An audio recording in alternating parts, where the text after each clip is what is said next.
जय श्री कृष्ण। राधे कृष्ण। ओम नमो भगवते वासुदेव। द्वारपाल सुदामा को भिकमंगा मानकर रोकते हुए कहने लगे, जो चाहे सो हम ही से मांग ले, तू अंदर नहीं जा सकता। सुदामा बोले, मैं द्वारिकाधीश से कुछ मांगने नहीं, मिलने आया हूं। वे मेरे मित्र हैं। विशुद्ध प्रेम बस देता ही है, कुछ भी मांगने की इच्छा नहीं करता। द्वारपाल हंसने लगे, क्या ऐसा भिकमंगा कुछ पाने की इच्छा किए बिना क्यों आया होगा यहां? सुदामा बोले, तुम कृष्ण से जाकर कहो कि उनका मित्र सुदामा उनसे मिलने के लिए आया है।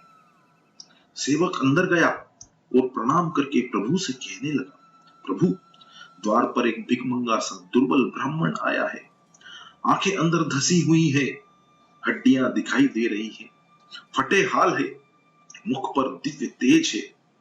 वह हमसे कुछ भी लेना नहीं चाहता। वह कहता है कि वह आपका मित्र सुदामा है और आपसे मिलने आया है। सुदामा शब्द सुनते ही भगवान द्वार की ओर दौड़ पड़े। द्वार पर खड़े सुदामा सोच रहे थे कि आज तक उनके मन में अपने ज्ञान और तप का तथा किसी के द्वार पर न जाने का अभिमान था। सुशीला ने वह अभिमान दूर कर दिया। सुदामा वैसे तो फटे हाल थे, कपड़े धूली धूसिरत हो रहे थे, किंतु उनका हृदय अत्यंत स्वच्छ और पवित्र था। भगवान मानव के वस्त्र नहीं, हृदय देखते हैं। जीव यदि अपना जीवत्व अहम भुला दे तो ईश्वर भी अपना ईश्वरत्व एक ओर रख देते हैं। भगवान सुदामा को पुकारते हुए दौड़कर द्वार पर आए। उनकी रानियों को आश्चर्य हुआ कि आज तक न जाने कितने लोग इनसे मिलने आए, किंतु वे कभी ऐसे विहल नहीं हुए। श्री कृष्ण ने सुदामा को अपने हृदय से लगा लिया। अपने मित्र की ऐसी विषम दशा देखकर उनको अत्यंत दुख हुआ। मुझे ही उससे मिलने के लिए, उसकी दशा जानने के लिए जाना चाहिए था। मित्र, अच्छा ही हुआ कि तू इधर आ गया। सुदामा ने सोचा कि वैभव प्राप्त होने पर भी कन्हैया उसे भूला नहीं। संपत्ति के नशे में अपना भान भूलने वाले को कभी ईश्वर कहा जा सकता है क्या? रुक्मणी चरण धोने के लिए जल ला रही थी कि कृष्ण ने अपने अश्रु जल से सुदामा के चरण धो दिए। नरोत्तम कवि लिखते हैं, देखी सुदामा की दीन दशा, करुणा करके करुणा निधि रोए। पानी परात को हाथ छियो नहीं, नैनन के जल सो पग धोए। तपस्वी सुदामा के पांव में जूते तो थे नहीं, सो बहुत से कांटे चुभे हुए थे। श्री कृष्ण कांटे निकालने लगे। एक कांटा निकल ही नहीं रहा था तो प्रभु ने रुक्मणी से सुई लाने को कहा। रुक्मणी को देर हो गई तो प्रभु ने अपने दांतों से वह कांटा निकालने लगे। सुदामा कहने लगे, अरे प्रभु, यह क्या कर रहे हैं आप? कहीं रानियों ने देख लिया तो? राजा धीराज होकर इस प्रकार कांटा निकालना आपको शोभा नहीं देता। श्री कृष्ण बोले, तू भी कैसी बातें कर रहा है? मैं तो तेरा सेवक हूं। तेरा कन्हैया संपत्तिवान होने पर भी विवेक भ्रष्ट नहीं हुआ है। श्री कृष्ण आज भूल गए हैं कि वे परमात्मा है, राजा धीराज है। उन्होंने कांटा निकाल दिया। सुदामा गरीब थे किंतु निष्पाप थे, पवित्र थे। तो भाग्यवान ने उनकी, तो भगवान ने भी उनकी वैसी सेवा की। दरिद्र होना अपराध नहीं है, दरिद्रता में भगवान को भूल जाना अपराध है। सुदामा स्नान आदि से निवृत्त हुए तो उन्हें पहनने के लिए पीतांबर दिया गया। भोजन विधि भी हो गई। सुदामा को पलंग पर बिठाकर श्री कृष्ण उनकी चरण सेवा करने लगे। श्री कृष्ण बोले, मित्र, मार्ग में तुम्हें बहुत कष्ट हुआ होगा। सच कहता हूं, मैं इस सांसारिक जंजाल से उकता गया हूं। अपने गुरुकुल के दिनों जैसा आनंद अब कहां है? प्रवृत्ति धर्म अपने साथ वासना विकार भी ले आता है। सो भगवान निवृत्त होने की इच्छा कर रहे हैं। मित्र सुदामा, बचपन में तुम्हें खेलने की आदत तो थी नहीं, मैं तुम्हें खेलने के लिए बरबस ही ले जाता था। वह दिन भी मुझे याद है कि जब हम समिधा लेने गए थे और मूसलाधार वर्षा हुई थी और हमें एक वृक्ष पर आसरा लेना पड़ा था। उस दिन सुदामा के पास कुछ चने थे जो वे अकेले खाने लगे। आवाज सुनकर कृष्ण ने पूछा कि वे क्या खा रहे हैं। सुदामा ने सोचा कि यदि सच सच सच कह दूंगा तो कृष्ण को भी कुछ चने देने पड़े। सो उन्होंने कहा, खाता नहीं हूं, यह तो ठंड के मारे दांत बज रहे हैं। अकेले खाने वाला दरिद्र हो जाता है। सुदामा को इसी कारण से दरिद्र होना पड़ा। श्री कृष्ण को सुदामा की चरण सेवा करते देखकर रानियों को बड़ा आश्चर्य हुआ। आज तक पति ने ऐसा प्रेम किसी की ओर नहीं दिखाया है। यह ब्राह्मण बड़ा भाग्यशाली है। कृष्ण बोले, विवाह किया है या नहीं? कैसी है मेरी भाभी? सुदामा बोले, पत्नी तो सुशीला है, संतान भी है।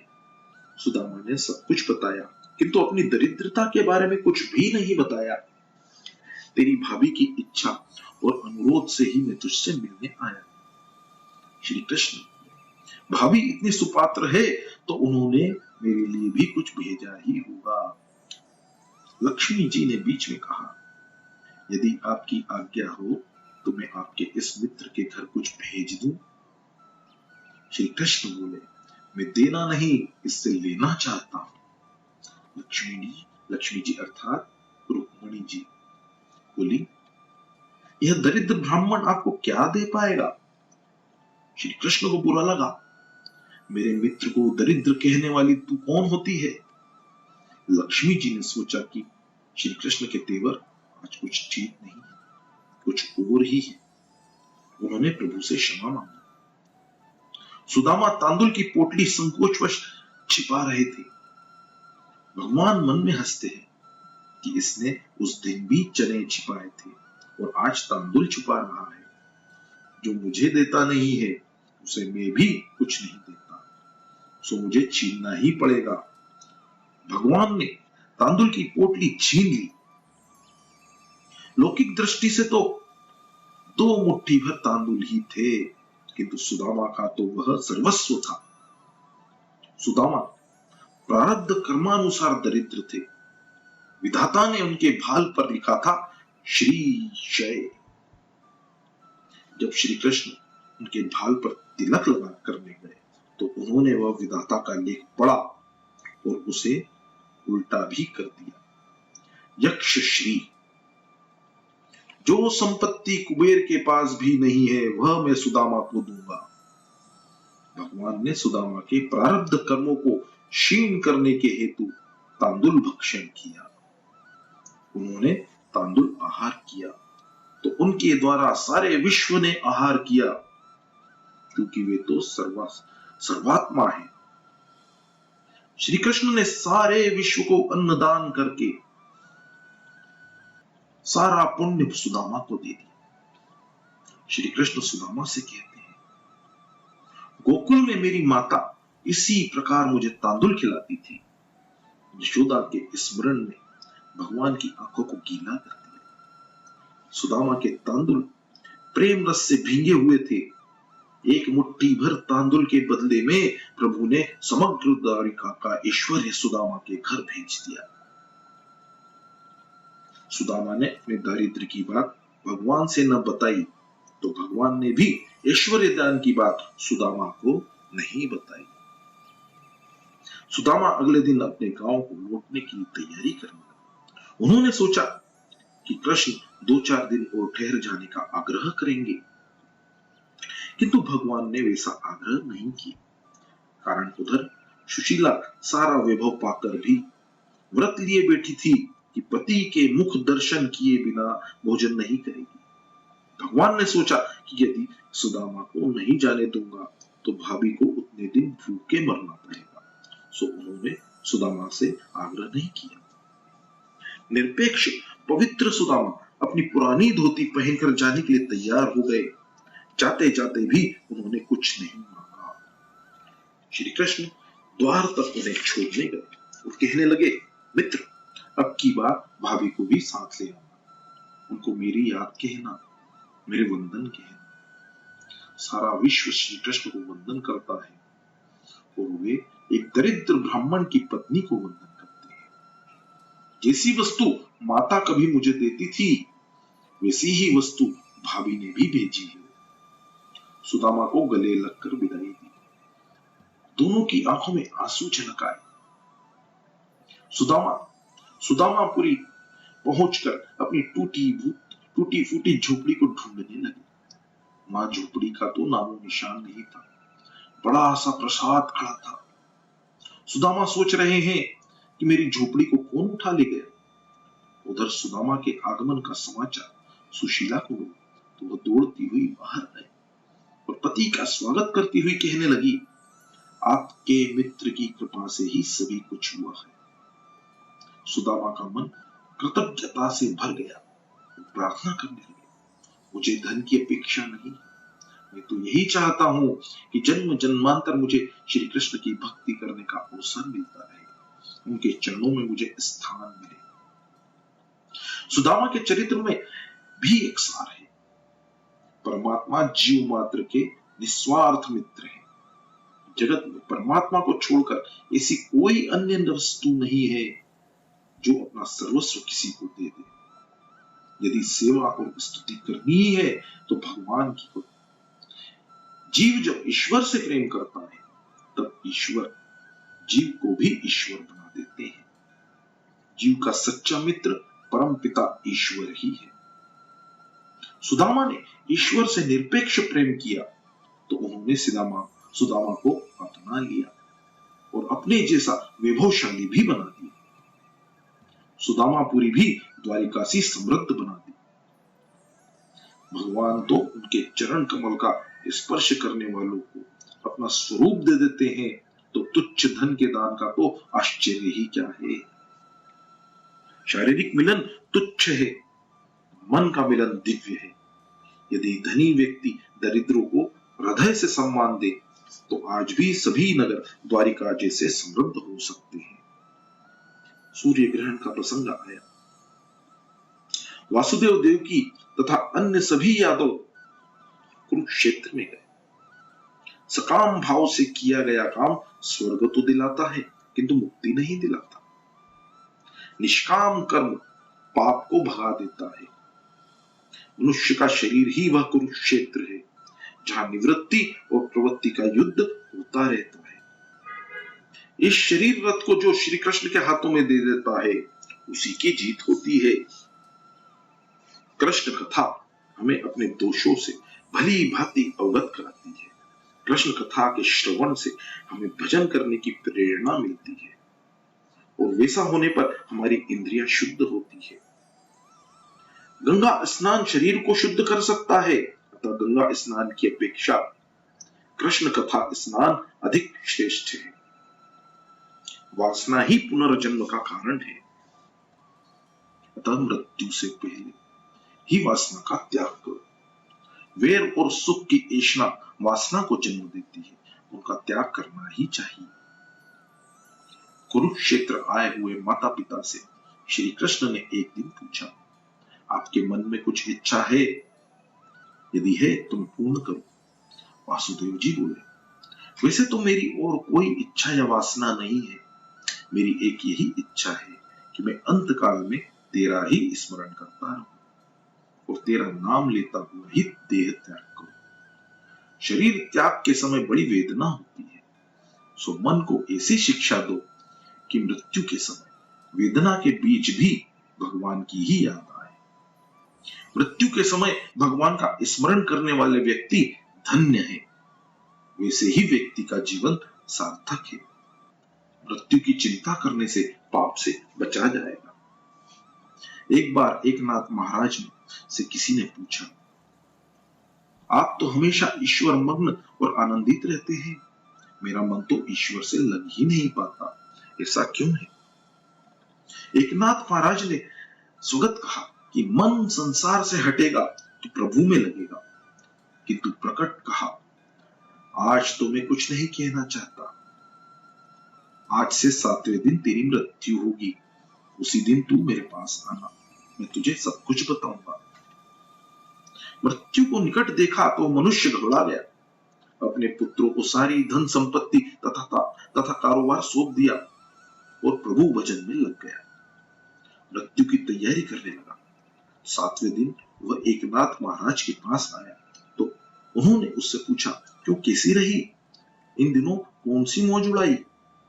वह गृहस्थ कहने लगा, मस्तक पर मृत्यु को मंडराते देखा तो भोग विलास को भूल गया और ईश्वर का भजन करता रहा। एकनाथ जी बोले, अब तो मेरी ईश्वर मग्नता का रहस्य तूने जान लिया है ना। मैं हमेशा मृत्यु को दृष्टि समक्ष रखता हूं, अतः मन ईश्वर भजन में लगा रहता है। भगवान ने देवकी की इच्छा जानने की इच्छा की। देवकी जी ने कहा, मुझे कहते हुए तो संकोच हो रहा है कि तो मेरी इच्छा है कि कंस द्वारा मृत्यु प्राप्त अपनी सभी संतानों को मैं देखना चाहती। भगवान ने एक बार यशोदा जी से भी उनकी इच्छा पूछी थी तो यशोदा जी ने कहा था, मेरी तो यही इच्छा है कि निरंतर तेरे दर्शन करती रहूं, एक भी क्षण तू मेरी दृष्टि से दूर नहीं हो पाए। कहां यशोदा की इच्छा, कहां देवकी की इच्छा भक्ति में विघ्न करता है। इच्छा ही पुनर्जन्म का कारण है। कृष्ण सुतल पाताल से अपने सभी बंधुओं को ले आए। देवकी ने उनको देख लिया और कहा, बस अब मेरी यही इच्छा है कि मेरी मृत्यु सुधरे। ज्ञानी महात्मा ही नहीं, ईश्वर के माता पिता तक को आशंका रहती है कि उनकी मृत्यु कहीं बिगड़ न जाए। उसी व्यक्ति की मृत्यु उजागर होती है जो अपना प्रतिक्षण सुधारता है। प्रभु ने वसुदेव देवकी जी को दिव्य तत्व ज्ञान समझाया।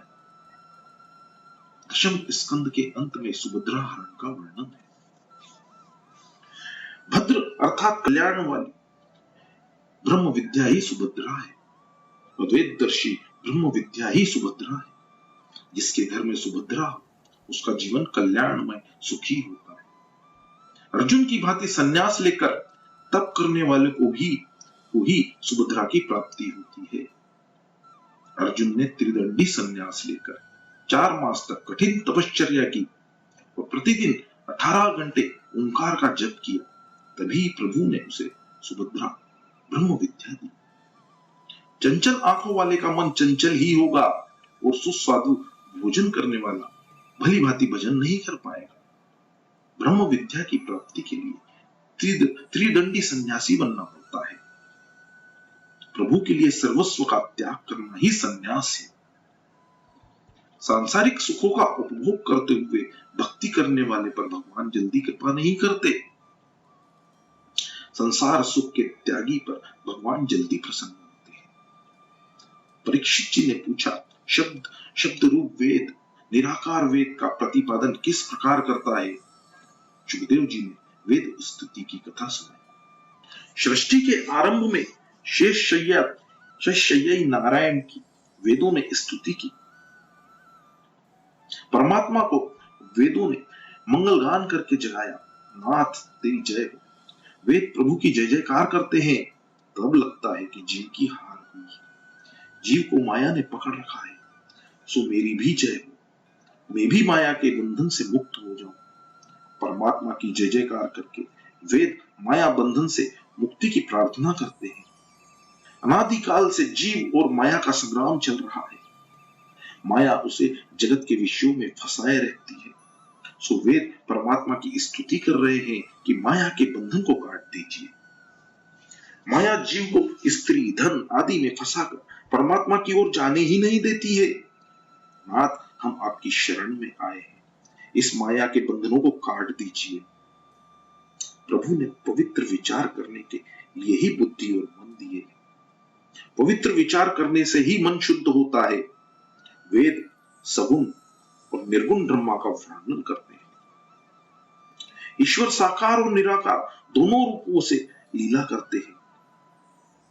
ईश्वर की निराकारता का यही अर्थ है कि उनका हम जैसा कोई आकार नहीं है। निर्गुण और सगुण दोनों ब्रह्म वस्तुएं एक ही हैं। निर्गुण भक्तिवश होकर सगुण बनते हैं, सगुण बने प्रभु भक्ति प्रेमवश। नाथ, इस जगत में जो कुछ दिखाई देता है और अनुभूत होता है वह वस्तुतः आपका ही स्वरूप है। लौकिक नाम रूप सत्य नहीं है। मिट्टी के पात्र में भी मिट्टी ही होती है और बर्फ में भी जल ही होता है। इसी प्रकार प्रभु सभी में व्याप्त है। ज्ञान की अपेक्षा ध्यान श्रेष्ठ है। जो ईश्वर के किसी भी स्वरूप का बार बार चिंतन, ध्यान, स्मरण और दर्शन करो, ऐसा करने पर मन की शक्ति बढ़ेगी। मन को परमात्मा के किसी भी स्वरूप में विवेक पूर्वक स्थिर कर दो। आगे शिव तत्व और विष्णु तत्व का रहस्य भी समझाया गया है।